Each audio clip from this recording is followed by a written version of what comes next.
Look, listen. Welcome, everyone, to everybody's podcast. Everybody can listen to this one. It's not about Pokemon Horizons, Taylor. I thought you were going to say welcome to everybody's podcast where you're the caster. Yeah, if only. Because here's the thing. Like I mentioned many weeks in a row, they're not giving me the Pokemon Horizons. So we were going to watch a big old Arceus movie, but then... We'll do that later. Yeah, we'll do that later. Put that one on the back burner, huh? I was not aware, spoilers for that movie, that famous voice actor voiced Arceus. Same as the actor in the big old... Lebowski. You know, the Ghiblies. Yeah, the Gibbles. The English voice actor for Arceus. We'll cover this later. Whew. Oh, that was a... Listen, if you're going to voice the god of Pokemon... Don't have a fifth grader who's angry at recess voice the lines. Well, it's great in Japanese. And also, just so we're clear, Arceus the Pokemon is not truly God. That's just a piece of God that he threw off. So yeah, ridiculous. Make it clear. Taylor, why don't you tell us in English what we are going to cover today? Oh, he's like DLC. What? Arceus. So the people can decide if they want to listen or not. Today we're covering I don't want to say life-changing, but I will say transformative experience. The Adventures of Cubone and Snorlax. Which I was not aware existed. Or in Japanese, Koshiki anime Kabigon to Karakara Projecto Kabigon. Now, do you think, what are the odds that the people that made it remember this? Oh, are you talking about my boy Yoshimitsu, the man who wrote it? You wouldn't know this if you watched... Okay, I watched this in both English and Japanese. Didn't need to because there's no dialogue. What a choice. The funny thing is you watched the whole thing and then decided to do... that could be... Maybe they do different Foley effects. Well, no, there was 20 extra seconds to Japanese, and the Japanese just includes the credits. So I missed out on all the plot? The stinger at the end? There was no stinger. So here's the thing about this. I believe this would have been released during the Snorlax campaign they had. I was in Japan at the time, actually, and I had to go around to Pokemon centers and recite this thing in Japanese to get a little Snorlax code card for Pokemon Scarlet and Violet or something. It was lots of fun. It's such a strange experience when you're a grown adult and another grown adult Japanese person claps for you because you read the Japanese on a piece of paper. That's great. It was something. I was laughing. That's so sick. I think there's only one big store in Tokyo that even knew that they did have an English page. Maybe the other Pokemon centers didn't have it, but I had to read the kana. It was easy. It was like Kabi Gon Daisuki. I don't know, something like that. Like, I like Snorlax. And then they give you a code card and everybody wins. But this clearly came out around this time. Taylor, what was I even talking about? Oh, yeah, there's only the one guy wrote this, storyboarded it, and directed it. My boy Yoshimitsu, and shouts out to him. I want to know how much he got paid. Oh, probably in coupons and some good coupons. Okay, Taylor, before we move on to just the massive endeavor and undertaking that will be Snorlax and Cubone, we must, of course, get through our first segment of the week. That's right. It's Geese of the Week, What You've Been Peeping. No Geese Peep this week. You'll get her next time because Taylor's leaving for 7 weeks on a trip abroad or something. I don't know. You tell me. It's like 3.5. 3.5. Taylor, this week in my Peep of the Week. What you been peeping? I do. Okay. The first film I watched, Taylor, believe it? Can you believe it? I've never watched this film, Carrie, the 1976 classic. Now, here's what I have to say about this movie. Wild cast. Are you familiar with the cast of Carrie? I haven't seen that since I was a kid who watched it on the Sci-Fi Channel, so no. I wonder if the version I watched was from the Sci-Fi Channel because they cut out all the swear words. It was strange. It was just free on YouTube, like officially. So, here's the thing. Carrie, set in high school. Every single actor, at least 35 years old. Guess who plays a 17-year-old high school student, Taylor? Sigourney Weaver. Close. The assistant from Ferris Bueller's Day Off. Really? The one with the big poofy hair that's that's always talking like, oh, yeah. Yeah, she plays a 17-year-old in this movie. And keep in mind, this movie came out 4 years before? Maybe 10? Less than 10 years. So she turned 17 to 50, I guess, in a couple That's years. wild. And this movie, oh, God, it's so interesting.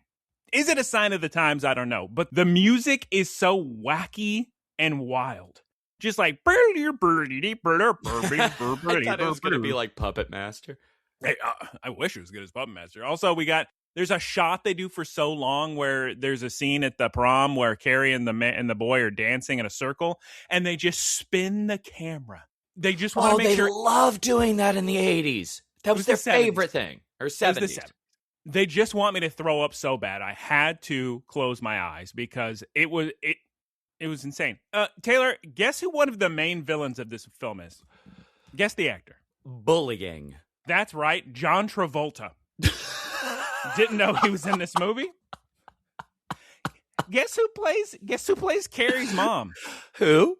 Piper Laurie, aka Catherine Martell from Twin Peaks. What on earth? And the funny thing about her is she looks 15.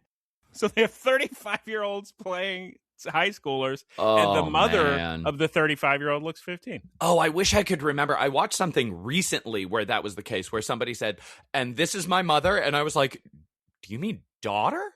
You mean daughter, right? Like there's a parental age gap there, but it's not in the way you're telling me. Yeah, it's a weird, interesting cast. There's one character who has kind of frizzy, poofy hair that looks like a dog. She looks like a groomed dog. Yeah, the secretary from Ferris Bueller. No, not her. Different, confusingly written. Maybe I'm just an idiot. But so what's neat about the casting for her mother is they cast her real life mother. So that makes a little bit more sense. Yeah, okay. No one can be aged out. So yes, the film is good. It's interesting. Slightly confused by the plot because you've got the dog-haired girl and her boyfriend, blonde man, that was going to play Luke Skywalker, but he didn't get cast. But George Lucas and Brian De Palma had a joint casting session for Carrie and Star Wars, so they pulled from the same pool. It's interesting, I guess. For Carrie? Yes. They were both being filmed at the same time, and George Lucas and Brian De Palma sat at a desk together and watched all these people for both movies. And they said, now listen, these are all vaguely psychic powers. Let's work together. Well, it's just probably the timing, probably the studio space. Nah, it's the genre. And I mean, you got Carrie is the Star Wars of horror movies. You got Lucas, he made American Graffiti. You got Brian De Palma, he did stuff. Lots of stuff, actually. People love his stuff. Blowout, that's a movie. With John Travolta. It all comes back around. Okay. Brian De Palma's great. What was I talking about? Scarface. I'm confused by the plot because I can't tell if Dog Hair Girl and Luke Skywalker are villains the whole time or they're actually trying to be nice. But if she is a hero, why did she rush back to the prom at 8 p.m. to watch her be covered in the blood? How would she know about that? How would she know the fix was in for the prom queen ballot? She's trying to stop it. I'm so confused. She was on the inside. I guess so. Taylor, real quick, we don't have to harp on this, but I've seen the memes about people joking, oh my God, Chipotle, their portions are so small. And I've never really run into that issue. I show up and I say, can I have that, please? And I say, can I have extra black beans? Thank you so much. Taylor, the internet has come to true life. You would not believe it. I walk up. I ask for a double wrap burrito. Uh-huh. This woman starts putting the smallest portion of every single thing I ask for. You should have seen us when I got to like the vegetable section of Chipotle. And I said, could I get cheese, sour cream, lettuce? And she said, whoa, hold on. I hope you just stumbled into Chipotle on like an episode of Undercover Boss. And it's the person in charge of their supply chain. And they're like, whoa, what? The cholera outbreak. Oh, that's good. She put the smallest amount of hot sauce and corn into a burrito I've ever seen in my life. Now, Taylor, I've been eating at Chipotle for at least 15 years, okay? At least. Oh, minimum.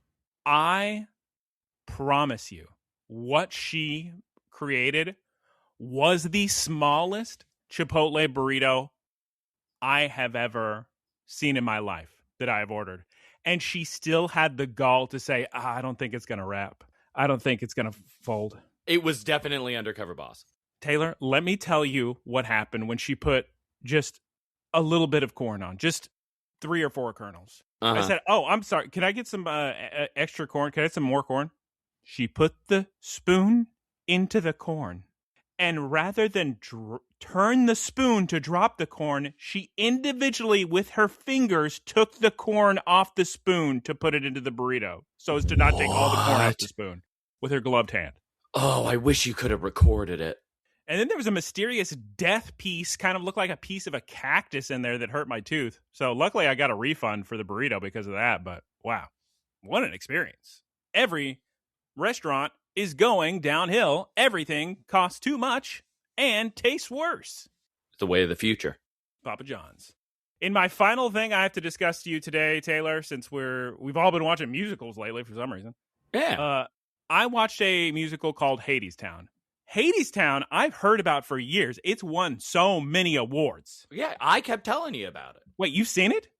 I saw it on Broadway with the original cast. Yeah, I was talking to you about this nonstop. That sounds made up, but... No, we had to, because we had booked right before they shut down Broadway, and we were either the first show or the second show, because they gave ticket holders priority. So we flew to New York just to see HADESTOWN. Oh, sorry about that, because I also watched the original Broadway cast because it was in a movie theater. It was a recording. It was a recording of it. I can say that Hermes was very good, but the main character is not so much. And it may be just the fact that the songs written for Hermes were way better, but I have a huge problem with Eurydice because, yes, she can sing, but I do not care for her acting at all. Anytime she has to open her mouth and speak, it's just a rehearsed song bit. I never believe her. Yeah. And I understand that if you're casting a lead for a musical, it is handy to have someone who's really good at singing. But I wish she would just be a singer and not take away a role from somebody who can act, is what I wish. To be fair, it's a musical. So I talked to a lot of great musicals. Yeah. I talked to a lot of people about HADESTOWN whenever it kind of released in the theatrical release recently. When, like a week ago? It was only for a couple days. Okay. Last week. So when I saw it, it was cool. The one song right before the intermission, "Wait for Me," that's the best song, I think. The thing that was so good about HADESTOWN was the set. It was such a cool set, and every single background actor did an incredible job. The physicality on the stage was just so cool. But if you're going to compare like the music, it has that one song that's really, really good. I listened to the songs from Hamilton way after seeing that, and I only saw the recorded version. HADESTOWN, I listened to one song occasionally. Yeah, you probably would have got a better experience being able to see everybody in the background, because since I watched it, a filmed version, it was zoomed in on whatever the main action was. Oh, that's a shame. It did have the cool set that like elevated and that's good at least. It's good. That's a shame. I almost left, actually. The first act I found very boring, but I decided no, I'll stick around because I kept thinking it won so many Tony Awards. There's got to be something I'm missing. I got to watch the whole thing. Persephone in the beginning I wasn't really into, but by the end she sold me, and I found her performance amusing, I suppose. She turned it around. I don't really recommend it, but Hermes is great. His songs, his performance, wow, what a guy. Taylor, it is now time for you to discuss the Odyssey, or anything else you want to talk about, really. I finished Mobile Suit Gundam. Now, when you were talking about Carrie, this is what I was really thinking about Gundam, because I think the first Gundam would have been 70s or 80s. I'm not really sure. Aren't we always saying the name of it? Mobile 79 or something? 0079, yeah. So the it covers the 1 year war. It's 43 episodes. It ends incredibly abruptly. They have the guy who created it also created another anime. I can't remember the name of it offhand. That's more brutal than this. But this is an anime where you're like, oh man, I really like this character, and then they just die. And it's just people completely beleaguered by war for 43 episodes. That's all you watch is beleaguered people. Yeah. It was 1979, by the way, yes. Okay. So they do all of this weird stuff because a key concept in the Gundam series is effectively psychics. It's people who have like this kind of preternatural ability to briefly see in the future. I'm going to make myself look like a fool. What did you just say? Preter-natural? Preter. It's like, okay, so Can I get the language of origin, please? It is, let's see. Like a premonition? Is that the root word we're looking for? Latin, Greek? It would be just pre. Predisposition. It means, according to, boy, I would have looked like an idiot if I had thrown that word out, because I wasn't even thinking. Being outside the normal course of nature, extremely unusual, or hard to explain by ordinary means. Don't know the root. Preternatural? Has to be Latin, though, because naturals. Okay. And let me try. PRH. Good. Okay, Taylor, I'm so sorry. Before you continue, I need to quickly say one thing. I have a conspiracy theory about people who cover Costco products, specifically the food. Because every single time somebody says, oh, this is a new great item they're selling at Costco. It's so delicious. Yeah. I buy it, tastes terrible, cost me $20 for 15 pounds of some terrible, I don't know, baba ganoush or something. It happens every time. This week, I keep hearing people talk about, oh, Costco's new cinnamon croissants are so disappointing. Oh, what? This stinks. I was looking forward to them too. I buy those things. They're absolutely delicious. Pop those bad boys in the microwave for 15 to 20 seconds. You got yourself a solid meal. It's incredible. Anyway, please, Taylor, continue. So, basically, they're called new types. Like the magazine. Yeah.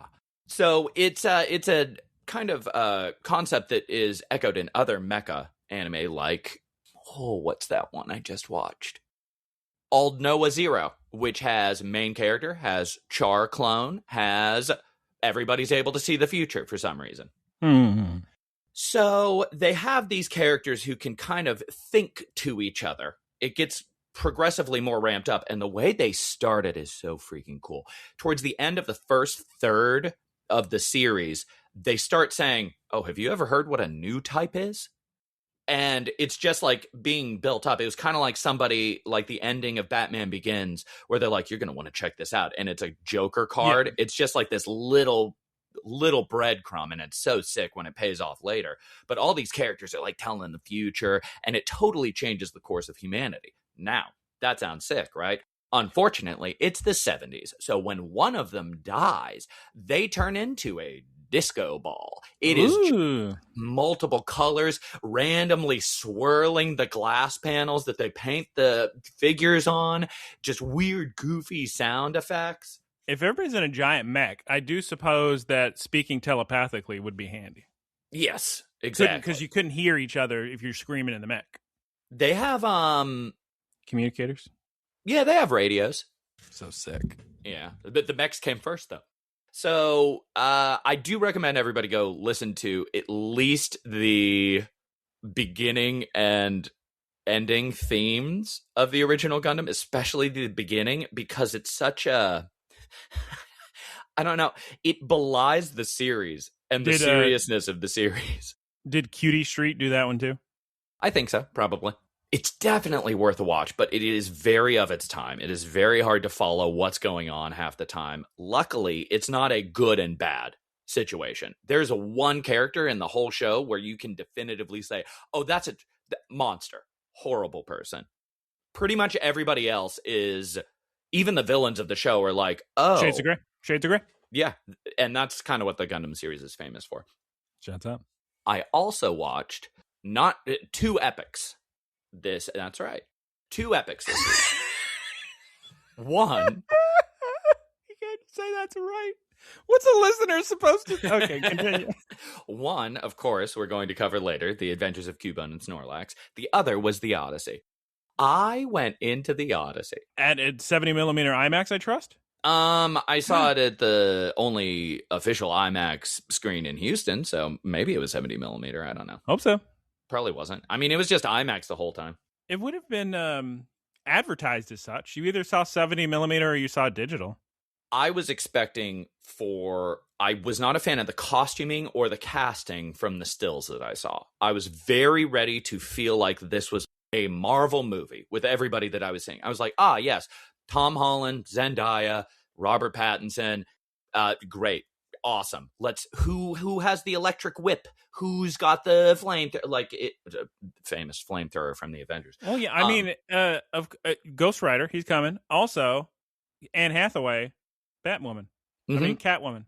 A few things that I will say about this movie is I was very fortunately, I didn't see that in any of the scenes, not from the costuming or the costuming was incredible. I thought it was so sick.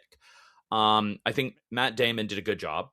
Remember the sick helmet for the one guy that we never get to see his face? Yeah, I watched a video of somebody recreating that because it was so sick. The preview that they had of them getting out of the Trojan horse and leading into opening the gates, I was like, okay, my brain was like, all right, we've seen this preview before Avatar Fire and Ash, I think. When they opened the door and he's standing there, I was so hyped. Oh my God, it was so sick. It's a sick helmet. It's you got your tall zebra mane. It's sick. What do you want? And the way that they have him move and never speak and he just hugs Odysseus and that's it and just walks off in silence they did a stellar job with his character. And the music that they have that kind of sounds like the Thing bass where it's just the dum dum dum is very cool. I like how everybody's just like, oh, gang, we're really in a pickle now. Yeah. And every time they leave an island, it's running away as fast as they can. It's endless pickles, Taylor. I told you last week that you would have given up on Island 1. You can't just keep having this much adversity. It would never be worth it. I was ready to give up on the beach. Imagine the scene, I don't want to spoil it. I know it's only a couple thousand years old, but imagine the scene where Odysseus saves his guys from a fate worse than death. And then now we're just keep going. Can you imagine? Oh, yeah. I think the crew actually lasted a lot longer. You do like one thing wrong and there's a supernatural thing looking at you. I would just say, hey, let's turn around. Let's U-turn. Eat the few weeks and just go back home. Sunk cost fallacy. Yeah. The only things that I didn't like John Barenthal in it. He just to one note for you. I don't believe that he's in 1400 BC shooting a bow and arrow. I don't believe he's at that dinner table talking about his because he played Menelaus, which was. What's that one actor's name? Domhnall Gleeson or Dom DeLuise? I think it's Domhnall Gleeson. The guy who was in Troy as Menelaus. He was in like 28 Days Later in Bruges. I think that's his name. Well, hold on. You're thinking of somebody else, I think. Domhnall Gleeson, isn't he from Ex Machina and Star Wars Rise of Skywalker? Oh, right. I'm thinking of Brendan Gleeson. Okay. Yeah. Okay. From In Bruges. He played a very realistic like character in a movie, whereas John Barenthal kind of plays the same character, and I always feel like he's about to like try to beat somebody up, but for a fraudulent credit card transaction. I gotcha. I liked John Leguizamo. That's fine. Me too. Every time I look at him, I'm just thinking, hey, it's John Leguizamo, Mario Brothers. So, I always picture him from either the Leonardo DiCaprio Romeo and Juliet, or Pest. John Wick, not The Pest. Who was in John Wick? He was the car shop owner. Was that the first film? Mm-hmm. It's been a while since I've seen it. So I like that. I thought my favorite scenes were, I thought Lupita, I don't know how to pronounce her last name. Something like Ngoyo, something? Mm-hmm. She did such a good job. Oh my God. I was so captivated by her performance. And she brought there's a lot of uniqueness, including her presenting a jump scare that actually got me, which was really sick. Anne Hathaway, I thought, did a crazy good job, and her scenes were all shot so interestingly. Like, the camera work was very, very interesting. Shouts out to the focuser. But overall, I liked it quite a bit. You like the Cyclops, the sideways eye. I like the Cyclops. It was, like, creepy. It was like an Attack on Titan thing, I guess. Yeah, the Giants, that made me feel like it was one of those From Software games. The way those guys were coming. Yes, and I don't really remember those from the book. Well, that's the best chapter. I always liked the Iliad more when I was a kid, but I think now with more supernatural stuff, I would like that a lot. The bowstringing scene was, I think, it was pretty sick, but I think it was sicker in the Return, which I think was the last Odyssey movie. But it was like mainly in Ithaca. It was about Ralph Fiennes. Being Odyssey coming back home. Okay, Taylor, are we prepared for Poke? I think we're prepared for Poké-news of the week. Poké-news of the week. It was happy belated birthday to Joe Sarabi. He celebrated his birthday very recently, and he streamed, and I did some 7-star Magikarp raids with him, and we discussed Pokemon and speaking Japanese and all sorts of stuff. This sick. comes from Sarabi.net. I'm so excited, Taylor. The Pokemon TCG Pocket Ruler of the Skies set is now available. Why don't you get yourself a Mega Rayquaza? Very sick. Ooh. My first pack, I got a shiny Mudkip. Great stuff. Oh, wow. And then already fine hatched a shiny Mudkip. So wonderful times all around. In the next piece of Pokemon news, Poké Park Kanto is to hold a special event in the park from November 21st through November 26th, Eevee Week. God, I want to go so bad. I need to go to Japan. Me too. Oh, my God. We can just schedule a joint trip. Joint trip. Easy. In the final piece of Pokemon news, the Pokemon Go Fest Mega Finale event has been announced. It runs September 5th through the 6th. I wonder what could be in there. You tell me. Didn't last time we had one of these, we had the Eternatus was in the finale event? I think so. That was a disappointing event. I got terrible IVs. Solgaleo, I rated like 15 or something. Nothing good. I got my highest was a 96, which was decent. It was 15, 15, 13, but no shinies. And that's all I wanted was a shiny. Golly. Well, everybody in the crowd saying, "Oh, I got my second shiny." Yeah, everybody's got. Yeah, every time I got Roller Raiders, oh, I got my second Shundo today. Never in my life have I got a Shundo. But it was so hot, I was dying, and I had to go to work, and I didn't. It was a waste of time. It was heat exhaustion. No good. Taylor, one more time. It is now time to discuss an episode of. Well, I don't know. Is it an episode? It is not. No. Oh, sure.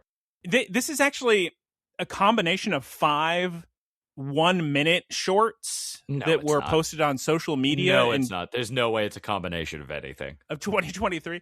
One more time, can you tell the listeners the title of this in English? The Adventures, plural, of Cubone and Snorlax. Snorlax. Great job, girl. Or in Japanese, Koshiki Anime Kabi Gon to Karakara Project Kabi Gon. Taylor, we open on a dark night, and by dark, I of course mean moonlit and bright, because the clouds move out of the way. We see a little baby tiny Cubone, and what do we know about Cubone, Taylor? He's always crying, he's always sad, he's always lonely. We all remember his card from Pokemon Trading Card Game. Fossil, yes. Base set, who's to say? He's mourning his mother, no doubt, when suddenly the mushrooms surrounding Cubone begin to glow in reaction to the moon. Cubone grabs one of the mushrooms on the ground, and it spits powder out everywhere. And Cubone trips out of, what would you call that? Surprise, I guess? Yeah. Surprise. Cubone then runs off deeper into the forest. I guess I didn't mention that before, but he's in a mysterious forest that we're going to stay the entire time.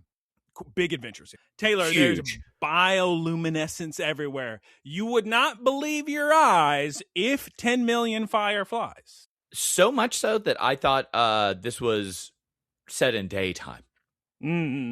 No, it's nighttime, and it's just very, very bright with fireflies and glowing mushrooms. And, aurora. Well, that's spoilers, but you go to the beach sometimes, and you'll see the little bioluminescence, and everyone's like, "Oh, wow!" Exactly, that's exactly how they are.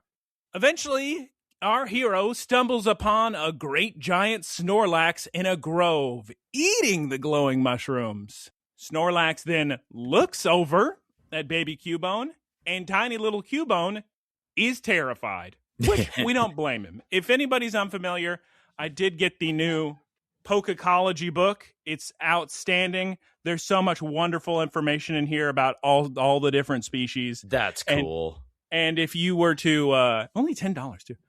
If you were to compare the size of a little Cubone and a big Snorlax, you would say, I'd be scared too, if you were in Cubone's shoes. I mean, of course. Cubone is terrified of Snorlax. He sprints away, Taylor. He trips. He falls. He drops his little bone staff. At this point in our epic poem, Snorlax starts to move his arm towards Cubone to grab him? ? Cubone closes his eyes, petrified in fear, but not to fear, Taylor. Is that a phrase? Not to fear? Yeah, fear not. Fear not. Snorlax was not trying to grab Cubone. He was just trying to grab another mushroom to eat. So he's good. He's going to lay down, maybe fall asleep after eating a bunch. Probably. And then Cubone rushes behind a rock for safety. But here's the thing. Cubone... fearless. At this point, perhaps, because now Snorlax is just sleeping. So maybe there was no danger after all. This is very much this is mirroring the Odyssey, because one-eyed Cyclops fella goes to sleep. Within 10 seconds, they're like, oh, it's asleep. Let's go. I thought the exact same thing.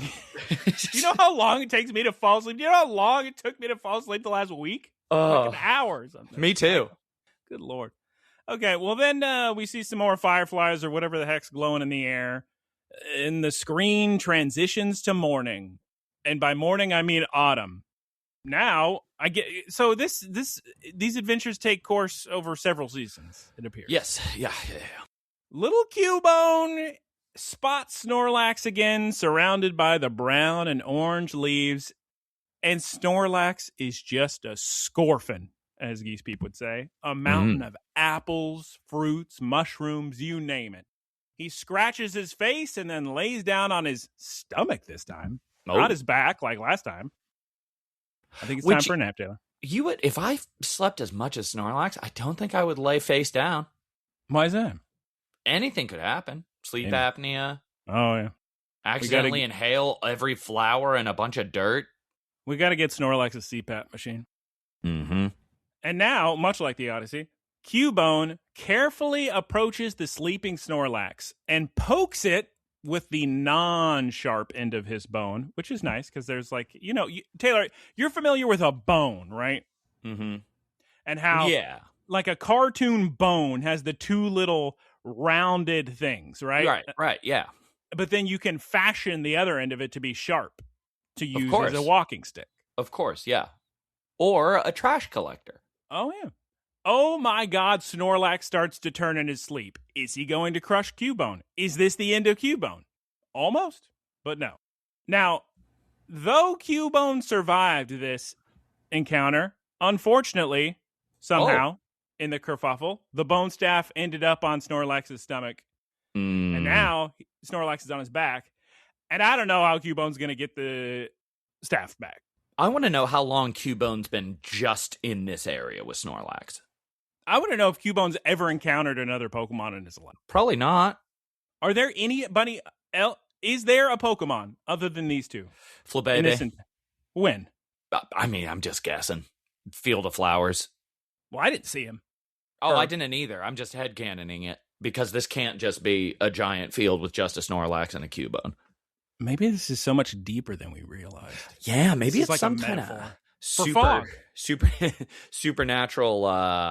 Cubone Snorlax. You know, you understand. I don't need to explain. I understand. It would be ridiculous to continue explaining. Cubone, apparently in this last season, Cubone became very brave because Cubone says, all right, well, I'm just going to climb up on top of Snorlax and grab my little bone staff. And then Snorlax either exhales or just pushes his stomach out because Cubone immediately catapults into the air like a dang trampoline, which reminded me, Taylor, do you recall the story I told you of when I was a kid, the neighbors charging us 25 cents to jump on their trampoline? Please tell me. What? Yeah, it was just us. The other kids didn't have to pay, just us.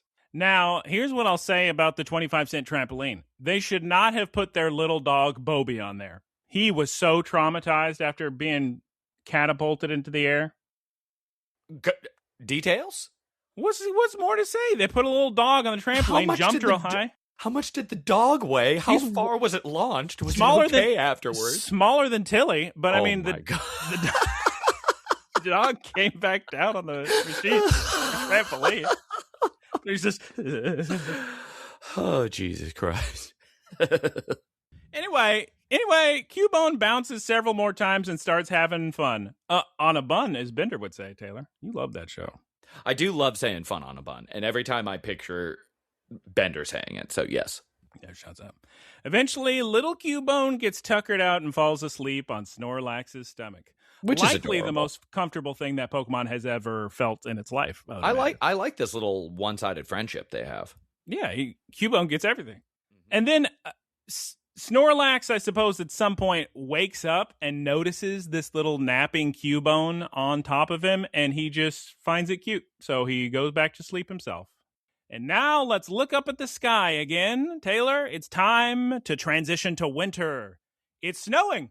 Yep. And Cubone, as always, is just walking through the forest by himself. Maybe Cubone just keeps visiting. Maybe it's like that episode of Sandman. You know, the best episode of Sandman? I don't recall. With the immortal guy? Oh, Immortal Man. Oh, yeah. Now, this time, little Cubone leaving little footprints in the snow. And then he sees giant Snorlax footprints and gets unbelievably excited. Okay, now we're getting to what Taylor's talking about because clearly this little Pokemon loves Snorlax. Mm-hmm. But does he not get to see him every day? Am I inferring this? Because why would he be that excited for seeing his footprint? Because Snorlax is awake. You're saying Snorlax sleeps for months? Yeah. It's hibernation. Yeah, I guess so. So it hibernates 362 days out of the year. Yeah, that checks out. So Cubone chases after all the footprints, freaking out all the while. We got some fun Christmassy music going. Finally, Cubone reaches the classic clearing. And what does he see but an enormous pile of snow? What could this possibly be, Taylor? Who's to say? Just a pile of all the other Pokemon from the clearing. Cubone clearly does not know what this pile of snow is because he starts to cry. And then, the snow pile reveals itself. It was Snorlax under there the whole time. The whole time, Taylor. I wish... Well, no, I guess they wouldn't have done this because it would be too morbid, but I wish the pile of snow was just shaped like Snorlax and Cubone thought it died. Jeez Louise. Well, anyway, because it's like, here's this completely arbitrary pile in the middle. You can't do that to Cubone twice. Right, I know, but why would Cubone be crying? It's just a little... It's all he knows is tears. Snorlax does have a little snowball hat, which is fun. And when he sits up, a lot of the snow falls off and also gives Cubone a little snowball hat. So that's fun. The two of them with their little snowball hat. It's adorable. Cubone is ecstatic. He starts hopping up and down in excitement, and his surrogate parent Snorlax is alive, Taylor. Not dead. Is alive. Snorlax gives him a big old smile, and now it's trampoline time again. Cubone loves bouncing on that stomach, no matter the weather, Taylor. Yeah, just like, what's that actor's name? Jack Wolf, I think, in Next to Normal, the 2008 retelling. You couldn't get an airplane higher over my head. It's there's a song in that where he just keeps saying, I'm alive, I'm alive, Oh, wow. Everyone's seen it. Please write in looklistandcast@gmail.com or leave a comment. What's Taylor going on about? Now, Cubone and Snorlax are going to start rolling up their own respective snowballs. Both, I will say, respectively speaking, per capita wise, these are both very large snowballs because each respective snowball reaches their individual necks. So to each of them, these are large snowballs. Which is crazy. And now, Taylor, it's dinner time. Apples for everyone as the sun sets. And we get an Aurora Borealis. I can't believe it. It is beautiful to look at the Aurora Borealis, but there's one problem, Taylor. It's got to be negative 20 degrees in this snowy field. And Cubone is just a little guy. He's dying. He's freezing cold. Uh-oh. Ruh-roh. So Snorlax picks up little Cubone and rests him against the Snorlax blubber to warm him up. And Cubone is so grateful he starts to cry and hug his new mother. You know, Taylor, we're always talking about Cubone's dead mother, but what about Cubone's deadbeat dad? Where is he? Oh, classic Pokemon conundrum. Happened to Ash, happened to Cubone. But at least he has a new parent in Snorlax, so shouts out. Had to have happened to Gary, right? Who? What? Gary? Professor Oak. Gramps. Right. I thought that was his grandfather. It is. Grandpa Oak, yeah. Yeah. This is my grandson, Gary. Gary Sr. Probably goofing off with Ash's dad. The great Pokemon Wars. If only Gary knew that Professor Oak time traveled. Do you think he had? Yeah, I wonder if that was ever brought up. Maybe probably that's not. Why Gary was so rude. He was jealous of Ash's adventures with Sammy Oak. Spoilers!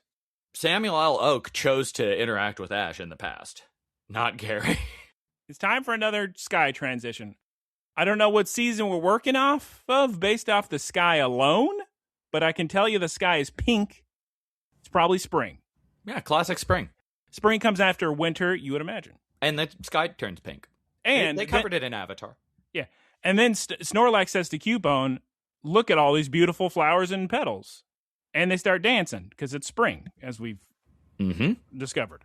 Eventually, Snorlax falls while dancing and passes out.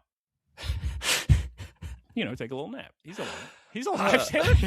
Where's the CPAP? Cubone then, during Snorlax's nap, decides to go out foraging for more apples for the two of them to eat. And when Snorlax wakes up and sees all the apples and sees little Cubone, he gets so excited he falls asleep. He gives Cubone a little head rub as a thank you or a good job gesture. This is a fun, like you do to a dog or a cat, like, good boy. That's so much a Pokemon interaction, though. Yeah. So then Cubone loves his little head pats and climbs up Snorlax again. Hugs all around. Hugs every day. Cubone, let's look into the sky together. Look at all these petals. Look, what is this pink mysterious glow in the sky? Is it a sunset? Or is somebody about the gigantic? It's just a sky color. I guess. Because you see, the sky is blue because the ocean reflects, but then space and the sun. So if spring and all the pink, because of the Flabébé, it makes sense. But I'm just saying, it looks like Eternatus is coming out of the sky. There's just this bright pink. It looks like Laqua is about to be destroyed or something over there. No.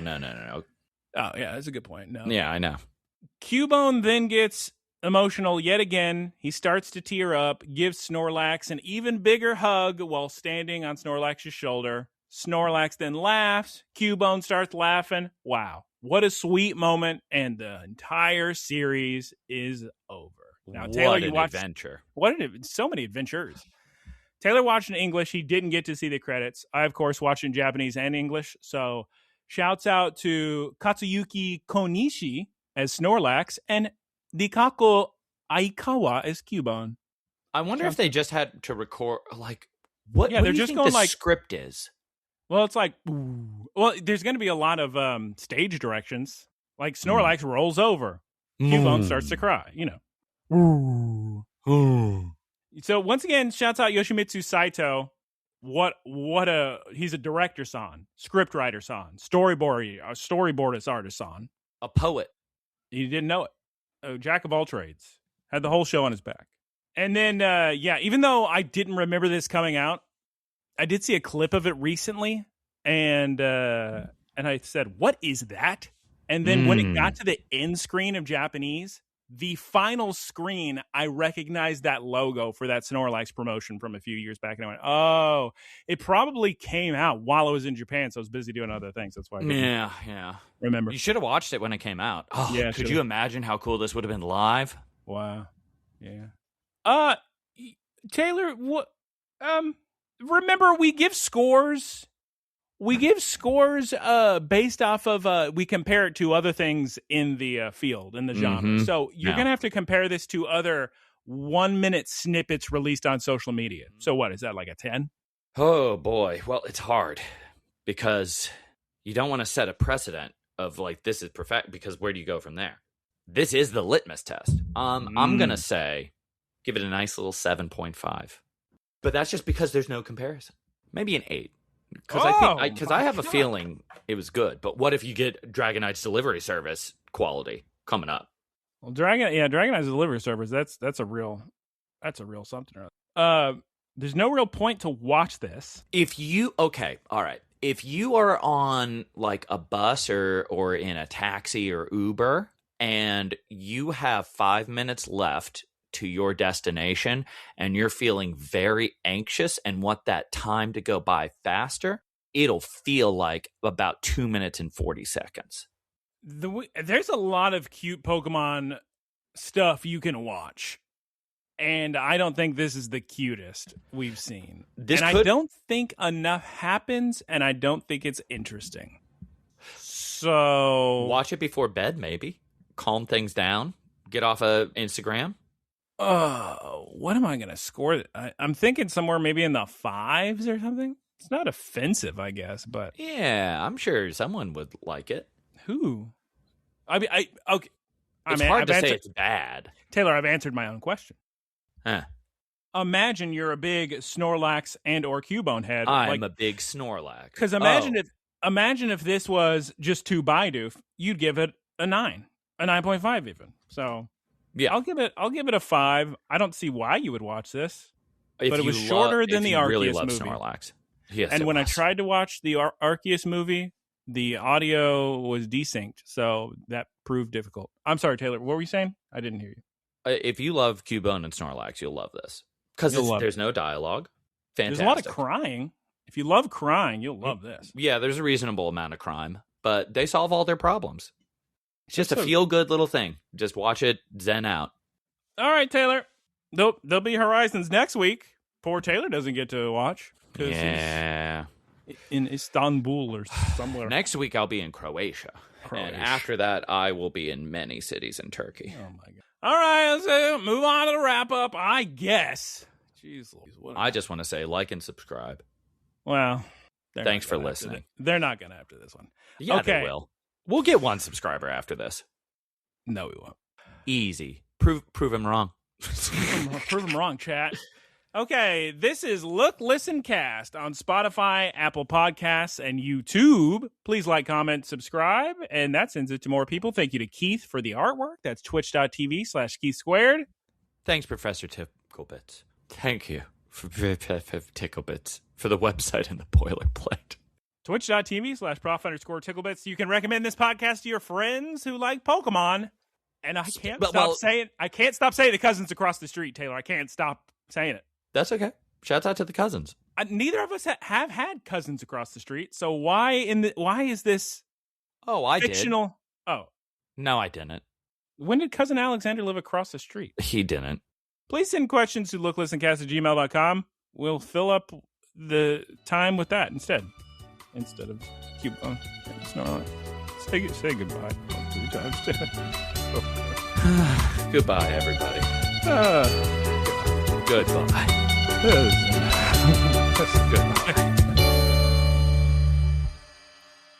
Howdy, y'all. It's me, Peep.